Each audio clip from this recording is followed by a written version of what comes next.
Hi there, I'm Mike Gales for Everlast Nutrition, and I often get asked, what if I don't have access to some exercise equipment?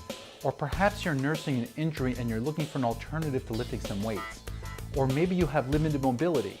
Well, over the next couple of videos, I'm going to put together a couple exercise routines that you can do using nothing but some resistance bands and a chair. Now this will be great if you don't have access to equipment, or if you have limited mobility and find it very difficult to get around, because we're going to do everything sitting right here. So just grab your resistance bands, have a seat, and follow along. So why the chair? Well, there are tons of videos out there on resistance band routines that will have you attaching the bands to hooks or over doors, around doorknobs, or even doing squats and lunges using the bands. And those are all great if you're in shape to do it. But in the past, I have trained many people who have had limited mobility or who had been inactive for such a long time that exercise became a problem. So instead of doing all those advanced resistance band routines, we're going to do something simple but extremely effective. And no matter what shape you're in or what injuries you have, you can do this routine because we're never going to get out of the chair. I like to train people using resistance bands because, for one, they're cheap. I'm using the Everlast medium resistance band that go for around 15 bucks. The bands are also safe, especially if you're injured, because you won't be moving any heavy weights around. And you're going to realize after watching this video that I'm going to show you that the bands can be easily manipulated to give you an awesome workout. The main focus of this routine will be to get some blood flow going through those muscles of yours. And we're going to add a little bit of strength and flexibility to those muscles at the same time. We're going to shoot for 20 repetitions of each exercise. And we're going to rest for 30 seconds between each exercise. Now don't worry if you can't do 20 repetitions and you can only do 4 or 5. You just do what you can. Those higher numbers will come in time, I promise. I'm also going to show you a couple different variants of certain exercises just in case you're injured. I want to make it so that you understand that even if you're only doing 1 or 2 repetitions, and even if it's only with one arm, that a little bit of something is always better than a whole lot of nothing. Hopefully you've watched routine 1 for the upper body, and if not, then you can find that in the description in the link below. So let's move on to routine 2 for your lower body. Doing a resistance band routine for your lower body, where you never need to get out of the chair, can be quite a challenge because it can be a little tricky to configure the bands. But don't worry, because here at Everlast Nutrition, we got you covered. So we're going to begin this routine with a couple of warm-up exercises for your core. And we're going to start out with 20 seated crunches. You're going to want to place the bands under the seat of your chair, and then the band will go up behind the back of your chair. You're going to grasp the handles so that your palms are facing your chest, and then you're going to keep the handles of the resistance bands pinned right up against your chest. Now we're going to go for 20 crunches, and if you find this too difficult, you can always lower one handle down by your hip to ease the tension. Try not to just quickly rock back and forth with ballistic movements. You want to keep your motion smooth and controlled. Inhale on the eccentric phase as you let the band straighten you up, and exhale on the concentric phase as you contract your abs to perform the crunch. Now we're going to continue our little warm-up with 20 reps of the lower back extension. Start by placing the band on the floor, and then step on it. Use your feet to adjust the tension of the band, and use only one foot if you need to make it easier. Then you will crisscross your arms, and by doing so you will crisscross the bands. And keep your arms placed firmly against your chest. Remember that we're looking for blood flow here and not injury. So keep your movements smooth and controlled as you use the muscles of your lower back to straighten up.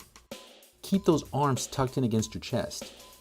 Inhale on the eccentric phase and exhale on the concentric phase as you use those muscles of your lower back to straighten up. Next up, we're going to do some hip flexion. To configure the band, you're going to place your foot through one of the handles of the resistance band.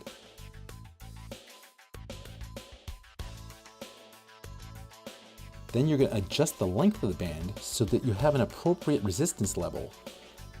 And then you're going to step on the band to hold it right there in place. You're going to want to make sure that you dorsiflex your ankle, and that means that your ankle is going to be flexed back towards you with your toes pointing up.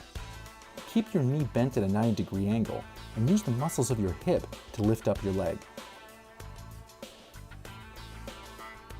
You might find it easier to hold the seat of your chair with your hands to maintain your balance.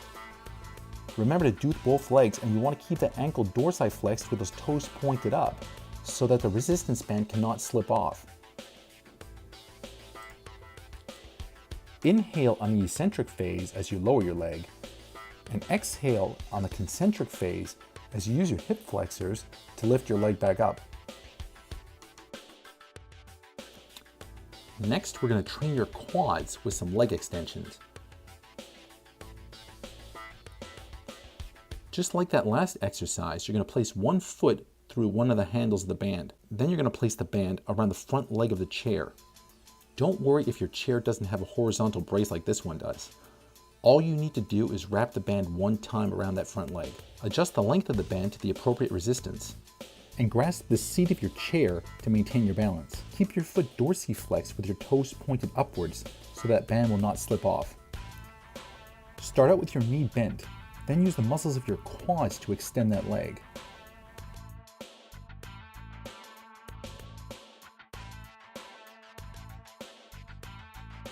Remember that you want to train both legs evenly. So once again, slip your foot through the handle of the band. Then the band will go behind the front leg of your chair. Adjust the length of the band until you achieve the desired resistance level, and then keep those hands on your seat for balance.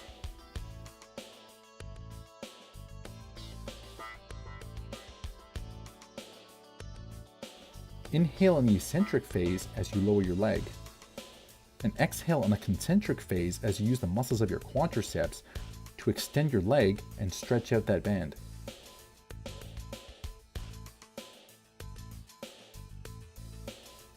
Next, we're going to move on to some hip abduction. You know the deal by now. Place your foot through one of the handles of the resistance band. Adjust the length of the band to the desired resistance, and then keep the band to the outside of the opposite knee. You want to use the muscles of your outer hip to abduct your leg. Remember to do both legs, and keep your movements nice and controlled.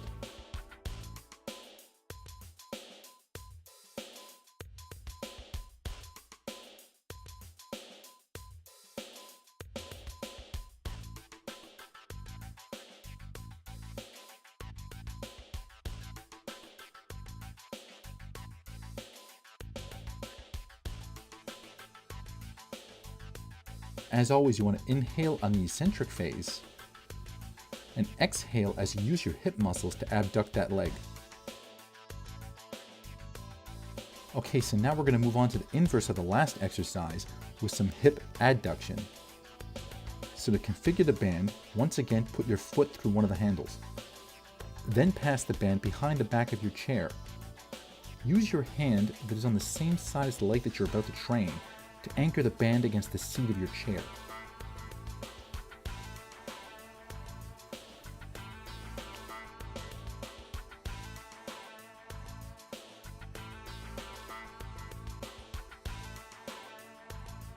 Now, if that was not intense enough for you, you're going to double up the band. Double up the band around your leg and around the front leg of the chair like so.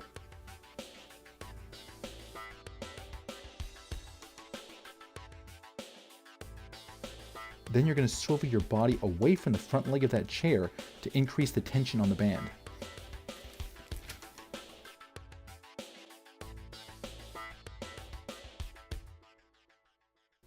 And as always, you're going to want to inhale on the eccentric phase in the motion and exhale as you use the muscles of your inner thigh to adduct your leg.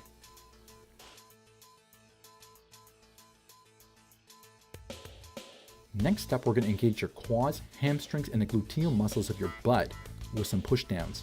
This motion is very similar to a leg press. Place the band on the floor and then place your foot at the center of the band. Grasp the band with both hands at either end.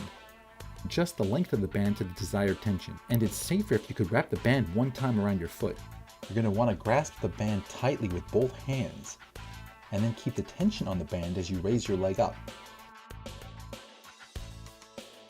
So raise your hip as high as comfortably possible, bend at the knee, and then use the muscles of your leg to push down and extend that resistance band.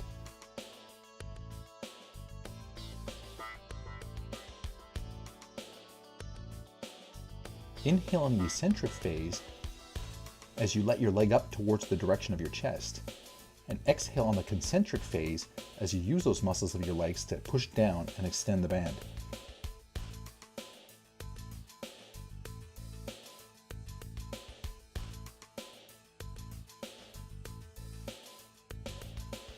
Next, we're going to move on to getting some blood flowing to those calves of yours. A seat at the edge of your chair. Place the band across the end of your knees but perpendicular to your thighs. Use both of your hands to push down on the band and apply some tension. Then raise your heels up off the floor and get up on your tippy toes.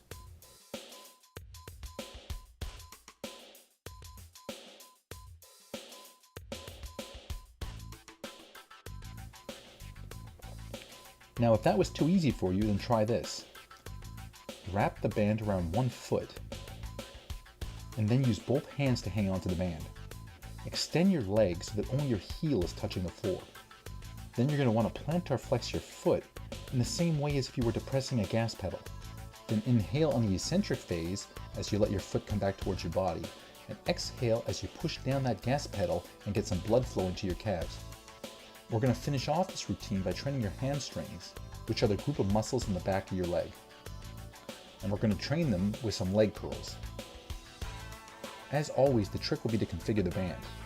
So, double up the band and place the center of it behind your ankle. Extend out your other leg and place the band behind the foot of that leg like so. You can then adjust the resistance by adjusting the length of the band. Start out with the working leg just a little bit past a 90-degree angle. Then use your hamstring muscles to curl the leg and extend the band.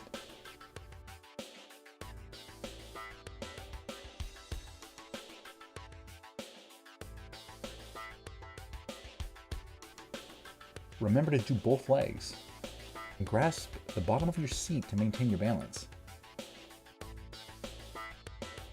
Inhale on the eccentric phase as your leg extends, and exhale on the concentric phase as you bend your knee and use those hamstrings to curl. Alright, so let's go over a quick recap of what you're going to do. So you're going to warm up with 1 set of the seated crunches for 20 repetitions. Then you're going to rest for 30 seconds and proceed to do 1 set of the lower back extensions for 20 repetitions, and then rest for 30 seconds. Now going forward, we're going to do each of the exercises twice. So that means you're going to do the hip flexion for one leg, then immediately do the other leg, and then rest 30 seconds. And then you're going to do both legs once more. After that, you're going to rest 30 seconds and move on to the leg extension, where you will once again do both legs for 20 reps each. Rest 30 seconds and then do both legs again. Then it's on to 2 sets of the hip abduction, rest 30 seconds between sets, and then move on to 2 sets of the hip adduction, rest 30 seconds between sets. Then 2 sets of the push down, rest 30 seconds between sets. 2 sets of the calf raises, rest 30 seconds between sets, and finish off with 2 sets of the leg curls, while resting 30 seconds between sets. And then you're all done. So there you have it, 2 simple but extremely effective resistance band routines. Now I know a lot of people will talk and perhaps you're going to see some negative comments and whatnot, but that's only because these people have never really tried it. The reason why this is an ultimate resistance band routine is because it takes away any excuses. There really is no excuse not to do them. The bands will run you under $20 and that's all the equipment that you need. The routines don't take very long, and you can work your entire body without ever having to get out of the chair. And this routine is great if you're new to working out, or perhaps you have limited mobility, or it could even be that you're injured. I have showed you that all the exercises can be done just sitting in your chair. And each exercise can be broken down so that you can do it using only one arm at a time. I also showed you that you can adjust the intensity of each exercise by altering the length of the band. So that means that even if you have one arm or leg that's injured, you don't have to completely waste away, because you can still train the other side. And because you're using the resistance bands, you're not going to have to move some heavy weights around that can re-injure you. So there's no reason to be shy. I would say honestly try doing each routine twice per week. So to give you an example, that would be routine 1 on Monday, routine 2 on Tuesday, take a break on Wednesday, go back to routine 1 on Thursday, and do routine 2 again on Friday. And try that for 6 weeks, and you're going to notice a huge difference. It's simple, it's effective, it's quick. You don't need any equipment, it doesn't really cost any money. You can do this if you're new to working out. You can also increase the resistance so that even the most avid trainer gets an amazing workout. You can also do this if you're completely injured. So you have nothing to lose by doing this except the shackles that have been placed on you by being inactive. This has been Mike Gales for Everlasting Nutrition, and if you like these videos, then please click below to like or subscribe. And as always, thank you for tuning in.